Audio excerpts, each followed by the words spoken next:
Je vois le clair du ciel et après le sombre. Et là, j'arrive encore à distinguer un petit peu la Garonne. Ces quais toulousains, Didier Collot ne les distinguera bientôt plus du tout. Atteint d'une maladie génétique, il perd la vue jour après jour. À 67 ans, il profite des derniers paysages encore perceptibles. J'aime les couchers de soleil parce que, avec le peu de reste visuel que j'ai, ça reste encore un énorme plaisir de le revoir. En sachant pertinemment que bientôt, tout ça, ça va disparaître. Je serai soit dans le blanc, soit dans le noir. Sa vision, elle décline depuis près de 20 ans. Pendant toutes ces années, il a appris à se déplacer autrement au milieu de la foule, à accepter cette canne blanche qu'il a longtemps redoutée. Une de mes grandes hantises, c'était déplier ma canne. Quand je déplie la canne, ça fait clac, clac, clac. Et j'avais la nette sensation et l'impression que tout le monde allait se retourner et me regarder. Quand je suis arrivé à la gare Matabio, j'ai déplié ma canne, ça a fait clac, clac, clac, personne ne s'est retourné, tout le monde s'en fout. Elle fait partie de ma vie dans 100% du temps, hormis quand je suis à la maison. C'est mon havre de paix, là. Je m'assieds sur cette marche-là, et là, je suis le roi du monde. On entend les oiseaux dans tous les massifs. Les feuilles qui se touchent les unes aux autres. Et je sais que tout à fait au fond, il y a la chaîne des Pyrénées.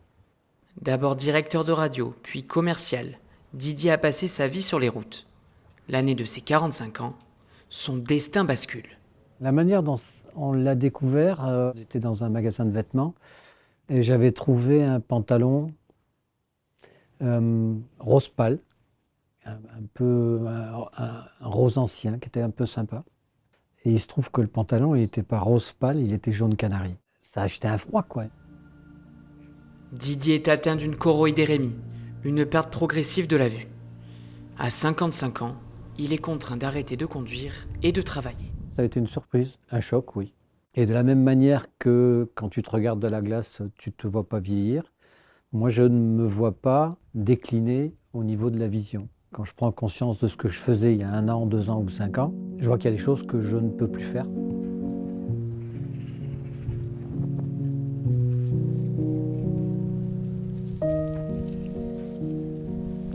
Je cherche s'il y a des olives. Ah voilà. La première chose qui me manque et que je ne vois plus, c'est le visage de Colette. La deuxième chose, c'est le visage de mon fils. Je ne vois plus les détails. Quand je regarde une personne, je vois une silhouette, je ne vois plus les détails.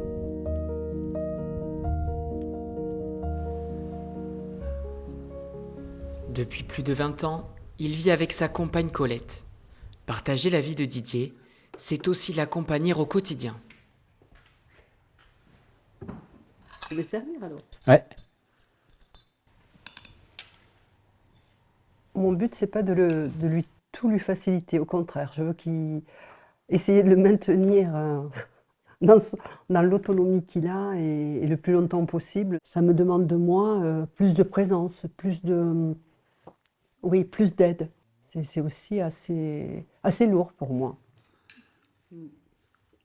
Après, dans notre relation, effectivement, c'est vivre aussi avec cet handicap et ça veut dire faire le deuil de certaines choses.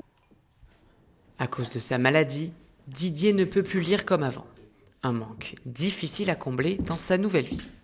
Le livre, c'est un des rapports les plus importants qui est pour moi. À l'origine, mes parents étaient libraires, donc je suis fils de libraire et j'ai toujours eu des livres dans mes mains. J'ai besoin de le toucher, j'ai besoin de le sentir. Alors jusque-là, j'avais besoin de les lire. Maintenant, j'ai les livres audio. Mais la lecture, c'est c'est une des choses fondamentales et les plus importantes pour moi. Il y a une odeur terrible. Faire le deuil d'une passion pour en découvrir une autre. Depuis quelques mois, il apprend le braille, comme un nouveau défi. Donc ça c'est le Z. C'est la lettre qu'on va travailler aujourd'hui. Okay. Et donc là, je t'écoute. Zone. O. Oui. O. Oui. Le zoo. Ce qui m'a amené à apprendre le braille, c'est une vraie gymnastique d'esprit. En fait, c'est l'apprentissage d'une nouvelle langue qui est liée sur 2 choses. le toucher, la transcription de ce qu'on touche par rapport à l'apprentissage d'une nouvelle langue avec Pas de nouvelle écriture. une nouvelle écriture.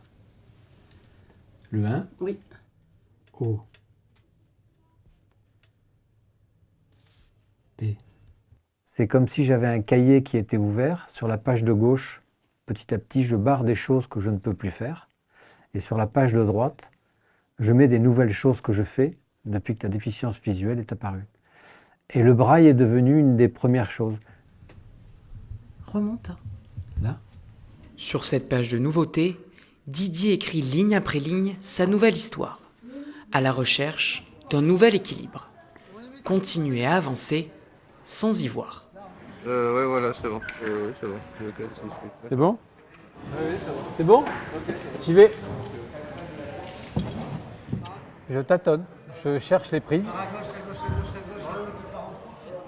J'ai pas peur de tomber, peut-être à tort. C'est à chaque fois que tu chutes, à chaque fois que tu tombes, à chaque fois que tu manques une prise, l'essentiel c'est peut-être de se reprendre et puis de continuer la voie et puis d'arriver jusqu'en haut. Ça peut être l'histoire de ma vie. Yes! On perd un sens, mais peut-être qu'on gagne un petit peu plus de sens dans sa vie.